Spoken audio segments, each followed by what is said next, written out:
Chikankari thread work evergreen hit അല്ലേ? നമുക്ക് എല്ലാവർക്കും ഫേവറേറ്റ് ആണ് ആ ഒരു പാറ്റേൺസിലുള്ള ഒരു ക്ലോത്ത് ഒക്കെ നമുക്ക് വെയർ ചെയ്യാനായിട്ടാണെങ്കിൽ തന്നെ. ഇത് നമ്മൾ കൊണ്ടുവന്നേക്കുന്ന ഒരു പ്യുവർ കോട്ടൺ ഫാബ്രിക്കിൽ ഫിനിഷ് ചെയ്തിട്ടുള്ള ഒരു റെഡി ടു വെയർ സെറ്റാണ്. ഫുൾ കംപ്ലീറ്റ്ലി നമ്മൾ ഇതുപോലെ എംബ്രോയ്ഡറി വർക്കാണ് കൊടുത്തിരിക്കുന്നത്. ചിക്കൻകാരി ത്രെഡ് വർക്കാണ് കൊടുത്തേക്കുന്നത്. യോക്കിൻ്റെ ഈ ഒരു പോർഷൻ വരെ നല്ല തിക്കായിട്ടുള്ള രീതിയിൽ നമ്മൾ കൊടുത്തിട്ടുണ്ട്. ഇതൊരു ലാവൻഡർ ഷെയ്ഡിലാണ് കേട്ടോ നമ്മൾ ത്രെഡ് കൊടുത്തിരിക്കുന്നത്. സ്കാറ്റേഡ് ആയിട്ട് നമ്മൾ കൊടുത്തിട്ടുണ്ട്. ടോപ്പ് വന്നിരിക്കുന്നത് സ്ലിറ്റഡ് പാറ്റേണിലാണ്, വിത്തൗട്ട് ലൈനിങ് ആണ് ടോപ്പ് കൊടുത്തിരിക്കുന്നത് കേട്ടോ. ബോട്ടം വരുന്നത് ഒരു സ്ട്രൈറ്റ് ഫിറ്റ് ആയിട്ടുള്ള ഒരു ബോട്ടമാണ്. ദുപ്പട്ടയാണെങ്കിലും നോക്കി വളരെ സോഫ്റ്റ് ആയിട്ടുള്ള ദുപ്പട്ടയാണ് നമുക്ക് ഇതിൻ്റെ ഒപ്പം പെയർ ചെയ്യുന്നത്. 2.5 മീറ്ററിൽ വരുന്ന ദുപ്പട്ടയാണ്. ദുപ്പട്ടയിലും സ്കാറ്റേഡ് ആയിട്ട് നമ്മൾ ആ ഒരു വർക്ക് ഫിനിഷ് ചെയ്ത് കൊടുത്തിട്ടുണ്ട് കേട്ടോ. ഈ ഒരു സോഫ്റ്റ് കോട്ടൺ ഫാബ്രിക് ആയാലും നമുക്കിത് വൺ സൈഡ് ആയിട്ടാണെങ്കിലും അതുപോലെ തന്നെ ഈ ഒരു നെക്കിൻ്റെ പോർഷനിലൊക്കെ ആയിട്ടാണെങ്കിലും നമുക്ക് ദുപ്പട്ട പെയർ ചെയ്തിട്ടിടാം. ചർച്ച് വെയറിനൊക്കെ നല്ലൊരു ബെസ്റ്റ് ഓപ്ഷനാണ് കേട്ടോ ഈ ഒരു ഔട്ട്ഫിറ്റ്. അപ്പോൾ ഈ ഒരു പ്രൊഡക്റ്റ് നമ്മളിപ്പോൾ ഇയർ എൻഡിങ് സെയിൽ ആയതുകൊണ്ട് നമ്മളൊരു ഓഫർ പ്രൈസിലാണ് സെറ്റ് ചെയ്തിരിക്കുന്നത്.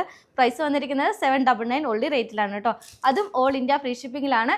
ടോപ്പിൻ്റെ ഫ്രണ്ട് പോർഷൻ മാത്രമാണ് കേട്ടോ ഈ ഒരു വോക്ക് കൊടുത്തേക്കുന്നത്. ബാക്ക് പോർഷൻ പ്ലെയിൻ ആണ്. അതുകൂടാതെ തന്നെ ബോട്ടത്തിൻ്റെ റൈറ്റ് സൈഡിൽ നമ്മൾ പോക്കറ്റൊക്കെ ആഡ് ചെയ്ത് കൊടുത്തിട്ടുണ്ട്. അപ്പോൾ ഈ ഒരു പ്രൊഡക്റ്റ് നമ്മൾ ഒറ്റ ഷെയ്ഡ്സിൽ മാത്രമാണ് കൊണ്ടുവന്നേക്കുന്നത്. നല്ലൊരു ലാവൻഡർ ഷെയ്ഡിലാണ് കേട്ടോ. അതും വളരെ ലിമിറ്റഡ് സ്റ്റോക്കാണ്. അപ്പോൾ മിസ് ചെയ്യാതെ വേഗം സോൾഡ് ഔട്ട് ആകുന്നതിന് മുമ്പ് വേഗം പർച്ചേസ് ചെയ്യുക. പർച്ചേസ് ചെയ്യേണ്ടത് നമ്മുടെ വെബ്സൈറ്റ് ത്രൂ പർച്ചേസ് ചെയ്യുക കേട്ടോ.